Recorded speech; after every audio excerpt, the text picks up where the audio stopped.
kenapa kalau raja 7 atau 9 gitu mungkin ya, lebih tinggi lagi. Nah, kalau kita berpikir secara teknologi secara rasional, itu karena kan kalau seorang raja atau bangsawan tinggi itu kan rumahnya besar, balak lompoa gitu kan, soraja.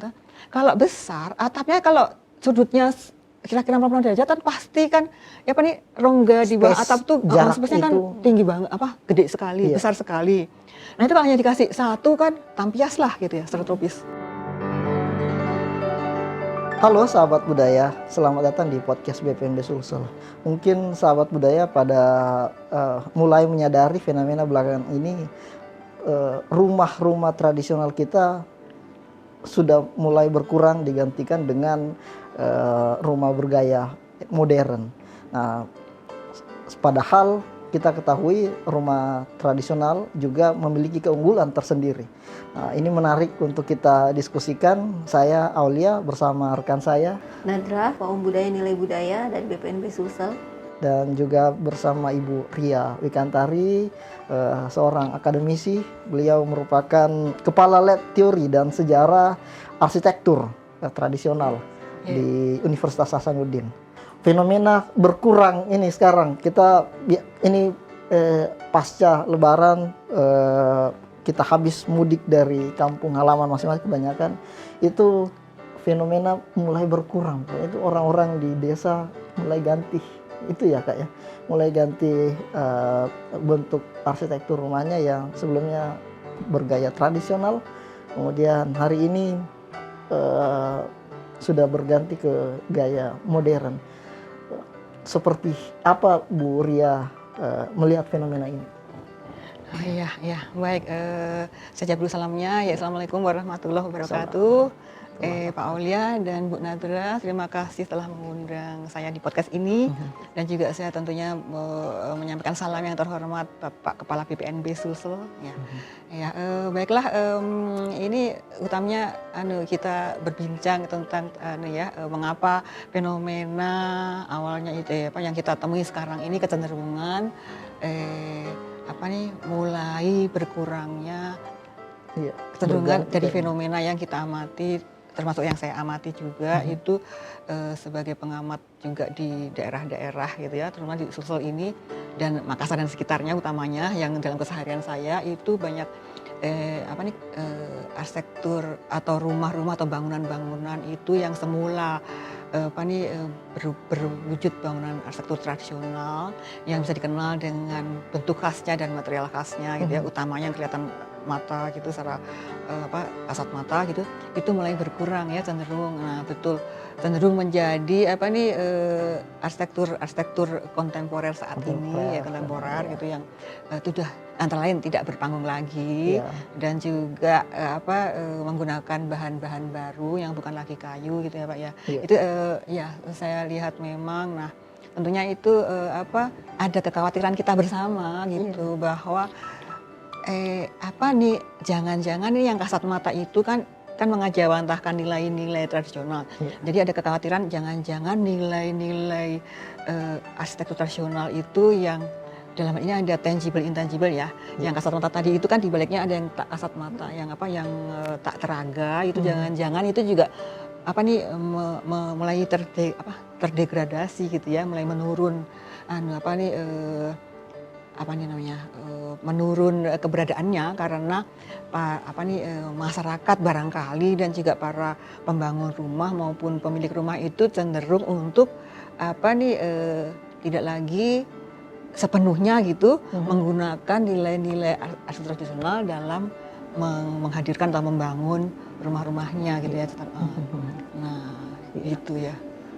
Menurut Ibu, fenomena kelangkaan itu sebenarnya apa sih penyebabnya?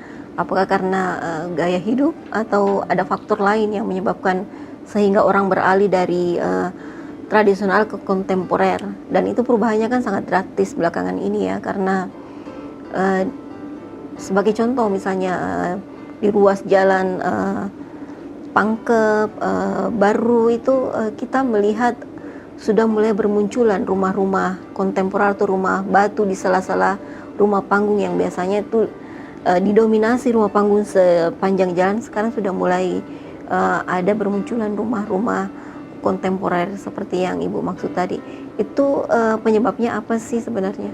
Oh iya ya, betulnya Ibu Nadrah sebutkan ya, misalnya contohnya di pinggir jalan gitu ya, di satu ruas Ya, kalau jalan. kita pulang kampung Iya, itu kan pulang lewat kampung di, ya, kan di dia Pak, tadi sepanjang Pak. jalan ya. Iya, tadi kan Pak Aulia nyebutkan ini kebetulan habis Lebaran pada Ya. pulang kampung ya, itu terus menemukan kecenderungan itu ya. Jadi beralihnya tuh bukan hanya apa tadi, misalnya banyak kumpulan rumah panggung terus ada yang hilang-hilang utuh-utuh satu-satu, tapi juga dalam rumah panggung yang masih ada itu unsur-unsurnya udah pada diganti kan gitu juga, diganti yang baru. Nah itu sebabnya apa gitu ya pertanyaannya ya. Nah itu kalau diduga gitu ya, saya tidak bisa memastikan karena itu harus melalui penelitian yang sahih gitu. Nah kalau menduga dari juga membaca penelitian-penelitian dari terdahulu dari rekan-rekan dan para profesor yang sudah ada gitu ya, yang dipublikasi yang apa nih dunia apa namanya Di jurnal open sources ya. ya, jurnal itu kalau bisa dipoin-poinkan ya itu antara lain kan yang mungkin yang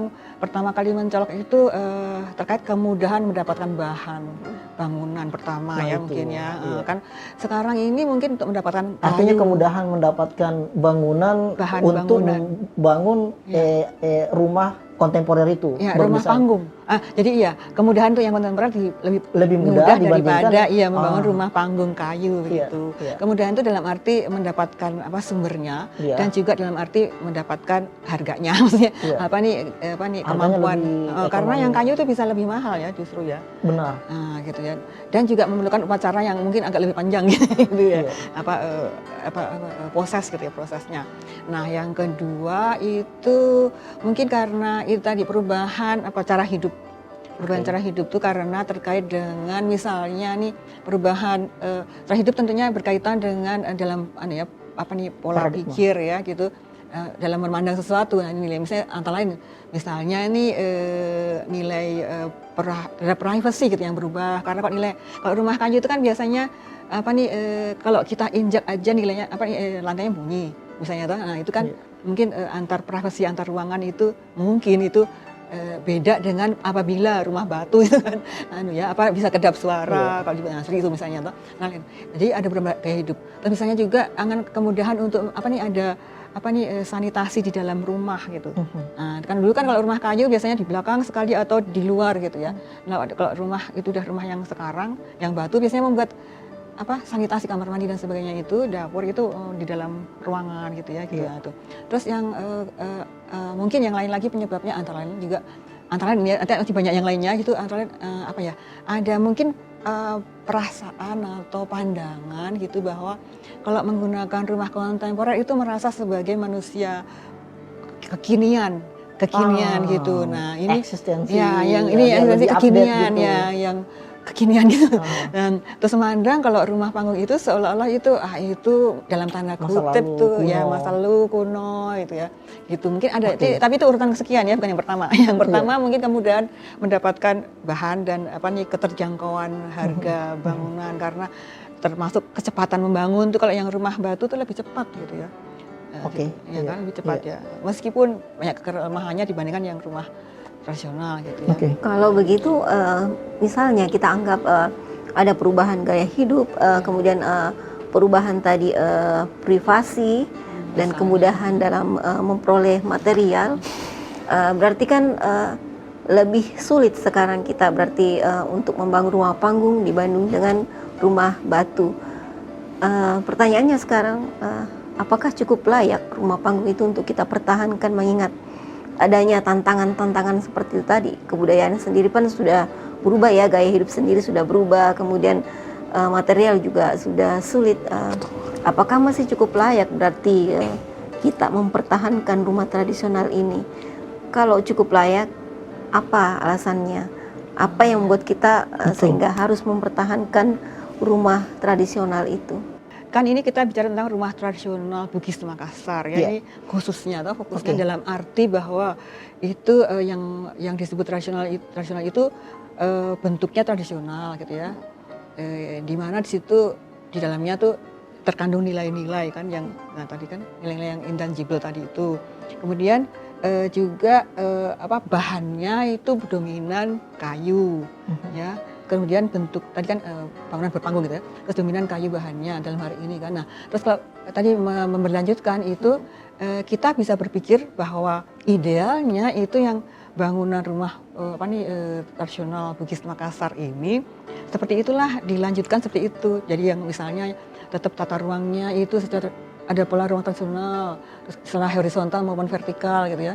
Kemudian bahannya gitu ya, itu bahan kayu, dominan kayu gitu ya. Itu idealnya. Namun kalau kita mau berlanjutkan itu sebenarnya ada tingkatan-tingkatannya. Kalau menurut standar yang perkataan saya, pertama idealnya tuh memang dengan segala kendala tadi itu sedapat mungkin diberlanjutkan nih rumah tradisional yang bentuknya tradisional, tata ruangnya tradisional, bahannya tradisional kayu gitu ya, dominan gitu. Namun bisa juga sebetulnya kita berpikir bahwa terkait dengan perubahan tadi ya, pola hidup itu mungkin itu bisa saja yang kita pelajari nilai-nilainya. Yang mau nggak mau berubah itu kita akomodasikan sehingga yang disebut berlanjut itu tradisionalitas itu bisa saja dia juga meskipun kok istilah tradisional itu kan tidak berubah dalam waktu, tapi bisa saja itu ada bagian yang bisa dalam tanda kutip bisa berkembang gitu. Meskipun tradisi itu tapi berkembang dalam hal tertentu sebatas tertentu gitu sih. Jadi enggak. Ini yang menarik buat saya Bu ya Kak Nadra. Ini Kak Nadra orang basic arsitektur ini sering saya diskusikan. Apakah fenomena berkurangnya arsitektur tradisional kita itu juga menjadi bukti kemunduran kita atau sebaliknya kemajuan? Seperti apa keilmuan melihat ini Bu? Mengingat apakah ketika ini dianggap sebagai kemajuan adalah ketika secara material mungkin mengadopsi bahan-bahan material yang kekinian, batu bata atau semen dan beton, beton segala macam ini. Tetapi secara nilai tetap diadopsi, mengingat arsitektur tradisional juga kan dikenal sebagai kebudayaan tak benda, sehingga ini yang saya lihat apanya yang harusnya kita lestarikan. Apakah secara bentuk ini yang mutlak harus kita coba pertahankan atau ada dua mungkin Bu itu. Apakah ini kemunduran atau kemajuan? Dan kalaupun ini harus dilestarikan arsitektur tradisional kita, apanya? Bentuknya kah yang harus kita tidak boleh berubah. Masa kerajaan seperti ini, nenek saya punya rumah seperti ini, ukurannya, bentuknya, materialnya, paten harus seperti ini, atau arsitektur dikenal seperti itu. Sebentar ya, kalau sebenarnya suatu bangsa itu, kalau dari segi kacamata budaya barangkali gitu ya, itu satu bangsa itu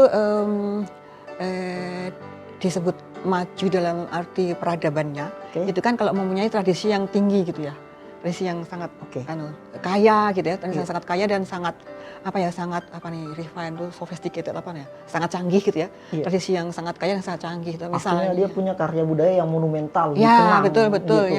yang mengakar dalam masyarakatnya dan monumental dan secara kasat mata juga terlihat megah gitu mungkin ya, dan dikenal dalam cakupan yang luas gitu ya, tidak hanya di arsitektur sih sebenarnya, tapi seperti seni tari juga ya, seni yang lainnya seni. Nah itu juga kan dianggap dinilai sebagai suatu tradisi tinggi apabila dia itu itu menunjukkan peradaban yang tinggi, peradaban. Nah tadi memang pertanyaan itu apakah kalau itu terus mengalami perubahan gitu terus menyebabkan seolah-olah tuh peradaban atau kebudayaan atau tradisi kita tuh jadi mundur gitu ya, bukan maju. Nah, kalau sejauh kita bisa tetap, kalaupun ada berubah itu yang nilainya dipegang. Dan misalnya gini, konkretnya ya barangkali nilainya itu begini misalnya, saya mungkin nggak akan sejauh ke Siri Nak Pacek itu mungkin nggak ya. Tapi ada kaitannya sih kalau misalnya ini kan salah satu nilai yang sangat mengakar di Bugis Makassar itu Siri Nak Pacek ya. Nah, mungkin logat saya mungkin kurang pas gitu. Tapi kan kalau Siri itu kan terkait dengan harga diri gitu ya, kalau salah. Terus kalau yang Pacek itu kayak apa ya, solidaritas gitu ya, empati ke masa sosial, kohesi sosial gitu ya, solidaritas gitu kali. Nah, Sirinya aja dulu sebentar. Nah Sirinya itu kan ada martabat diri gitu ya, kalau tidak salah. Nah misalnya itu kan itu ditunjukkan antara lain.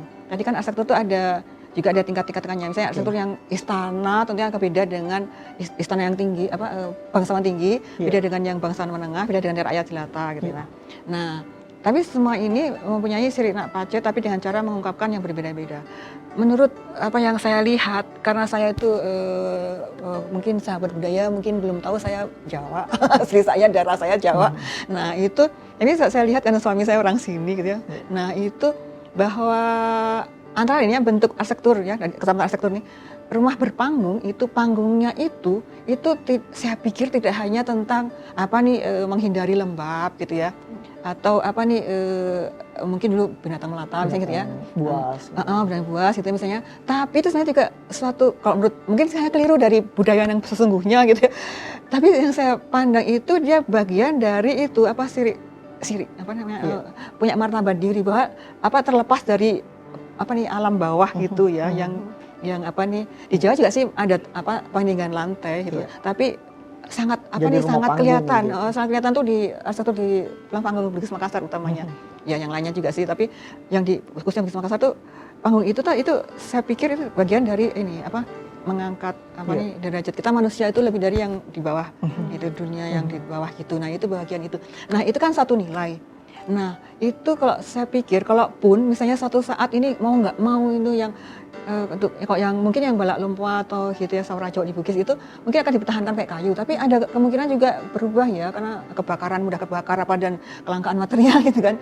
Nah itu suatu saat ada bagian dibuat beton, tapi sejauh misalnya dengan pandangan bahwa tetap berbentuk panggung, sehingga itu nilai siriknya itu tetap dan ruangnya itu bahwa kita masih hidup di atas tanah gitu, meskipun mungkin berubah. Nah, saya tekankan bahwa sejauh yang kita pegang nilai-nilainya itu bukan berarti peradaban atau budaya kita, tradisi kita tuh ditinggalkan. Apa nih maksudnya mundur, bukan ya. Saya kira tetap berjalan maju gitu. Ini dianggap suatu kemajuan, ya, itu pun jika artinya tetap mengadopsi nilai-nilai yang ada pada arsitektur. Sebenarnya juga misalnya timpak laja, timpak laja itu kan ada kalau misalnya masyarakat mungkin biasa nggak pakai. Perlu beritahu timpak laja itu apa Bu? Gitu. Oh iya misalnya tadi kan tadi panggungnya ya, itu yang mempesona saya di Bugis Makassar tuh panggungnya itu. Nah terus kemudian yang kedua yang timpak laja itu ya kan atapnya kan gini apa nih segitiga, apa nih pelana ya, pelana atau apa misalnya atap ya gitu, terus pakai timpak laja. Saya bentuk pelana dulu. Nah itu kok di Bugis Makassar itu suatu, saya pikir tuh sebenarnya sederhana, tapi itu sebetulnya sesuatu yang sangat apa nih hakiki sebagai tuh naungan daerah tropis kan gitu. Misalnya apa nih ini kalau di bahasa Bugisnya yang gini apa namanya, timpak laja juga ya? Alebola. Apa atap yang dua atap yang gini? Timpak laja itu. Timpak laja ya itu. Nah sambulayang ya, bahasa sambulayang itu saya sering juga bicara ke mahasiswa saya itu kan secara tradisi itu kan untuk yang 7 misalnya yang ganjil tinggi itu untuk raja gitu kan. Nah, masyarakat biasa tuh mungkin 3 atau 2 atau 1 atau nggak ada gitu. Nah itu kan secara budaya, nilai budaya menunjukkan stratifikasi sosial kan. Nah kalau kita mau mengerti nilainya itu kita mesti kita mengerti kan itu. Namun juga kita mesti mengerti dari segi teknologi. Nah kan kita selain nilai budaya ada teknologi, di dalam nilai budaya ada teknologi ya. Nah kalau menurut sejauh atau sependek pandangan saya itu kenapa kalau raja 7 dulu awal-awalnya mungkin kan kalau tradisi itu kita pernah diskusi sebenarnya itu bahwa itu dulunya trial and error gitu ya. Nah itu kenapa kalau raja 7 atau 9 gitu mungkin ya lebih tinggi lagi. Nah ini kurang gitu jumlahnya. Nah kalau kita berpikir secara teknologi secara rasional itu karena kan kalau seorang raja atau bangsawan tinggi itu kan rumahnya besar, lompoa, balak lompoa gitu kan, soraja. Kalau besar atapnya kalau sudutnya kira-kira 40 derajat kan pasti kan rongga di bawah atap tuh space-nya kan tinggi banget, gede sekali, besar sekali. Nah itu kalau hanya dikasih 1 kan tampias lah gitu ya, secara tropis. Nah, yang jadi secara rasional tuh begitu. Yang perlu kita berikan tuh nilai tradisi stratanya dan juga rasionalisasi dari segi teknologi dan struktur dan estetika juga dan juga keadaan alam ya. Kalau karena ini besar tuh pasti ini butuh banyak. Iya, gitu. Aneh juga kalau sedikit saja motif. Iya, saya estetika aneh dan juga secara fungsional ini alam lingkungan tampias gitu kan. Nah, sekarang masyarakat biasa kan rumahnya kecil-kecil. Jadi 1 aja cukup gitu atau nggak usah juga nggak apa-apa gitu karena nggak tampias. Nah, namun itu kan kemudian dimengerti juga tadi itu karena kalau bangsawan tinggi atau raja itu pasti rumahnya besar, lumpur besar kan. Nah, itu perlu banyak. Nah, itu juga sekaligus maka menjadi suatu tradisi untuk menunjukkan selata gitu. Oke. Namun dua sisi itu kita lihat seperti itu, saya kira seperti itu. Itu Oke. tadi kita berbicara maju atau mundur itu dari segi makna yang atau nilai yang berkaitan dengan simbol ya. Tapi kalau kita berbicara tentang teknologi, misalnya teknologi bahan, itu kan juga selalu mengalami dinamika. Dulu mungkin kita pernah sempat didoktrin bahwa menggunakan kayu itu merusak lingkungan karena kita mengambil kayu dari hutan. Tapi kan semakin ke sini juga pemahaman kita juga semakin terbuka bahwa kayu itu adalah sebenarnya material yang sustainable. Kenapa?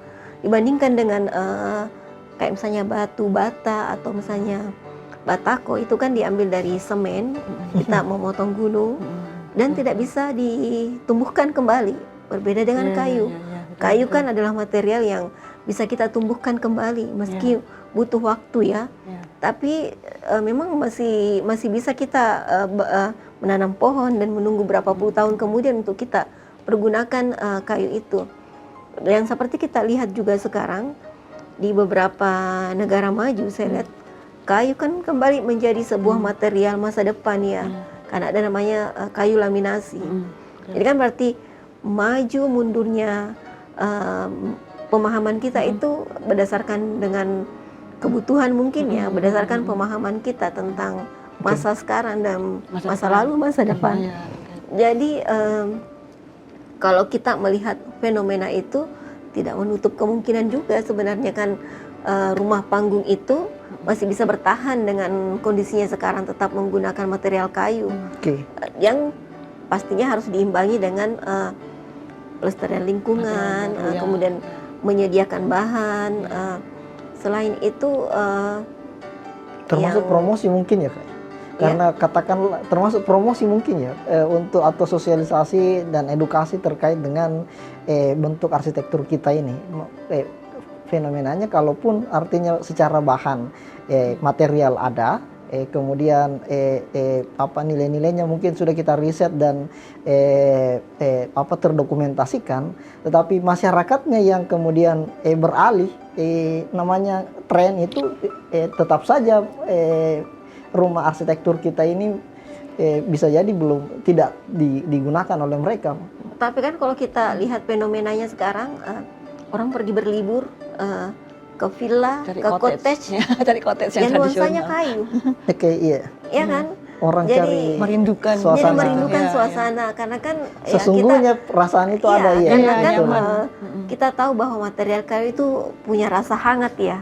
Kalau kita menempati rumah kayu itu ada rasa hangat di dalamnya, berbeda dengan rumah. Nah iya, sebenarnya kan yang kayu itu memang berlanjutnya bukan hanya bahannya, namun juga bangunannya ini juga berlanjut karena kita merasa dekat dengan bangunan kayu, kita merindukan itu. Kalau kita rekreasi itu mencari Ya, kita cottage mencari gitu ya, apa nih rumah-rumah villa itu, yang villa bernuansa atau rumah kayu. nenek di kampung gitu kayak nyaman. Itu karena itu apa nih itu selain itu dalam benak kita ada memori tentang tradisi itu yang membuat kita nyaman, akar kita ada di situ gitu. Juga secara teknologi itu kan kalau bangunan dari kayu yang tradisional itu kan kalau menurut pandangan saya itu dia itu bernafas gitu ya. Bangunan itu bernafas karena lantainya lubang-lubang, dindingnya lubang-lubang, lantainya terangkat. Jadi di dalam tuh bangunannya bernafas gitu, kayak hidup. Sirkulasi udaranya, sirkulasi udaranya nyaman rasanya. nyaman, seperti bernafas gitu. Semua berpori-pori. Atapnya sekarang udah banyak diganti seng sih ya, ganti seng. Namun tetap ada kan timbal lanjaknya itu yang lubang, angin bisa lewat gitu. Jadi apa namanya hari itu tuh masih apa nih membuat kita secara fisik manusia ini nyaman di situ ya gitu ya. Nah itu menjadi satu modal bahwa kalau ini kita tanamkan memang di pendidikan anak-anak kita gitu atau di masyarakat atau adik-adik dari nih sahabat budaya semua kok adik-adik bukan adik-adik aja ya semuanya di sahabat budaya itu perlu apa nih memahami itu dan turut gitu ya mempromosikan tadi kata promosi dari Pak Aulia hal itu ya bahwa itu bisa diberlanjutkan dari segi material maupun dari segi bahkan tata ruang dan bentuknya itu tetap bisa dilanjutkan menjadi nyaman buat kita. Artinya kita masih optimis bahwa itu masih bisa berlanjut sustainable gitu. Iya, mungkin ini Bu terakhir ya, sebelum kita tutup, mungkin ada pesan-pesan yang bisa disampaikan ke sahabat budaya terkait kalaupun memiliki arsitektur tradisional itu dipertahankan, atau kalau mau bikin sahabat budaya yang mau bikin rumah gitu, ada rezekinya mesti mengadopsi gitu. Mungkin ada yang ini bisa disampaikan. Ya, baik. Sahabat budaya ya. Ya. Ya, baik, makasih Pak Aulia atas Ya. kesempatannya. Yang baiklah ini sahabat budaya sekalian, terima kasih atas atensinya ya, bahwa arsitektur tradisional itu utamanya dalam hal ini fokus kita kan Bugis Makassar, tentunya nggak tertutup untuk yang lainnya, namun fokus itu sangat penting untuk diberlanjutkan ya gitu, atau dilestarikan, atau diberlanjutkan ya, diteruskan gitu. Nah itu tentunya banyak sekali cara yang bisa lakukan, dan sahabat budaya juga itu perlu juga berperan di situ, saya pikir ya, dan itu bisa banyak peran yang bisa dilakukan gitu. Yang paling mudah sebenarnya kalau punya perhatian ke sini aja itu udah satu peran, perhatian bahwa itu penting gitu ya, dan itu perhatian itu, pemahaman itu ditularkan ke teman-teman yang lain, itu udah satu peran. Itu berarti turut memberlanjutkan dan dengan memahami nilai-nilainya gitu. Baik, terima kasih banyak Bu Ria sudah berkunjung ke studio. Baik, terima kasih banyak sahabat budaya sudah menyaksikan sampai detik ini. Sampai ketemu lagi di video selanjutnya. Salam budaya.